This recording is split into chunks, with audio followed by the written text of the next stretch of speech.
Hello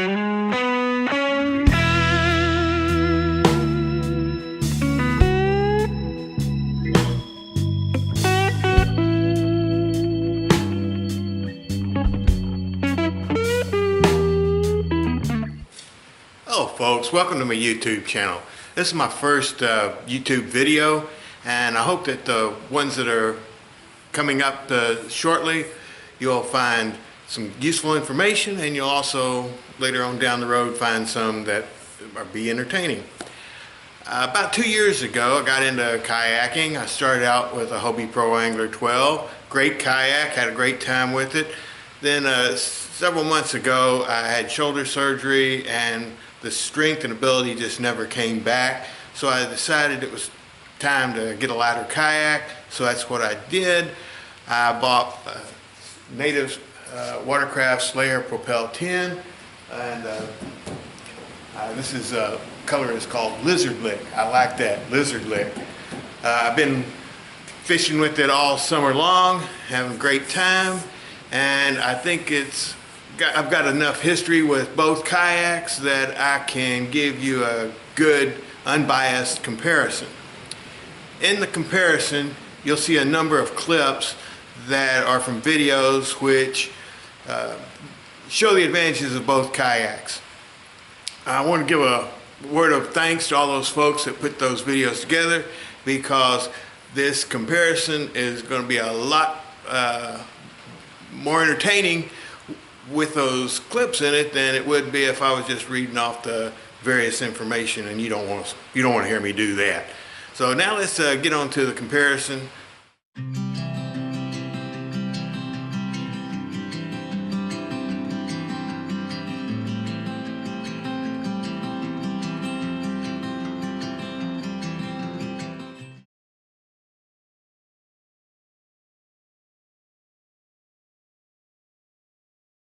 Hobie has partnered with Lowrance to make the Pro Angler 12 to be Lowrance ready.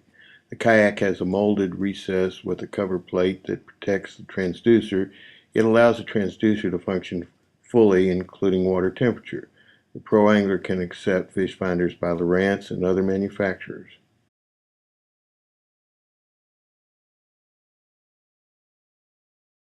The great thing about this ram arm is that it's flexible and it can be bent into any situation. So depending on the height of the gunnel of the boat or how far forward I want to go before I make my bend, I can completely tweak this system to get that transducer exactly where I want it, tighten the arm up, then it's where I want it. This kit comprises of a swivel port, a fixed extender, adjustable knuckle joint, a cheek mount adapter and bolt for the transducer, and a rotating platform. Another way to mount the transducer is the scupper hole mounting method. Lowrance produces a scupper hole mounting kit that holds the transducer and cable securely.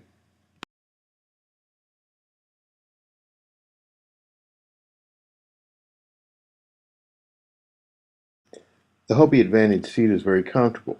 It has the ability to make adjustments to the position of the seat bottom and the back angle by adjustment controls in the armrest. There is also an adjustment for the lumbar section of the seat back. The entire seat can be placed in the high position for pedaling or in the low position for using the paddle.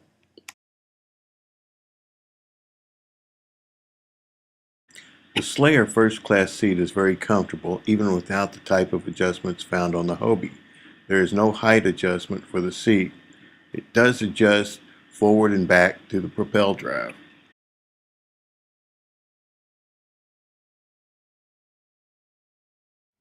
Pushing either one of your feet forward causes the Mirage Drive fins to fold up almost flush against the hull of the boat, which is great for accessing shallow water or beaching your kayak.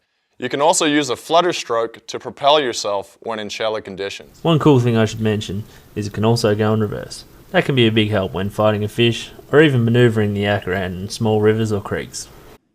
The propel drive reverse function is a game changer. The Hobie Mirage drive and a backwater paddle just does not compare to the propel drive's ability to keep you at the desired location on the water.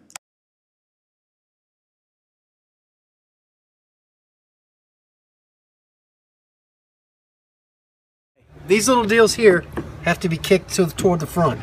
When you drop this in, it should lock. and they should be kicked toward the front. When you want, you will not come out. When you want to come out, you have to bring them toward you, which is counterintuitive. You would think if you brought it toward you, that would lock it, but it doesn't. That unlocks it. The propel drive has more steps to get it ready for action and to bring it into the kayak. It takes a few seconds more to bring the drive into the boat when coming to the dock, and a paddle is needed to get the rest of the way to shore. If you are slight build, have upper arm strength limitations, or are a senior wanting to use your kayak for as many years as possible, then the lighter Slayer 10 will have the advantage.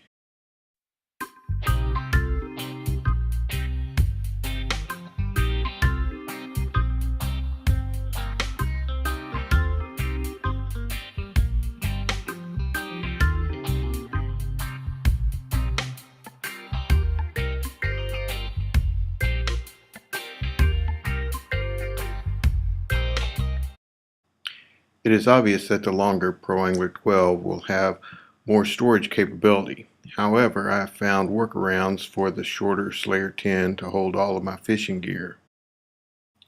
The Pro Angler has the deck hatch and the Slayer has the underseat organizer. Now you're ready for your tools to fit in, and even your Plano boxes on the bottom. The 4-rod storage on the Hobie is a very nice feature that's not available on the Slayer 10.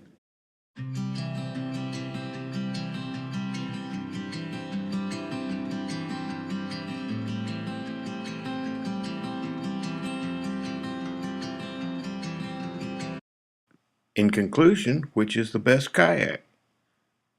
The Hobie Pro Angler 12 or the Slayer Propel 10? The answer is whichever one that fits your needs best. Both are exceptional kayaks. Each have advantages and disadvantages which are in the eye of the beholder. Well, thanks for watching. Be sure to subscribe, and may God bless.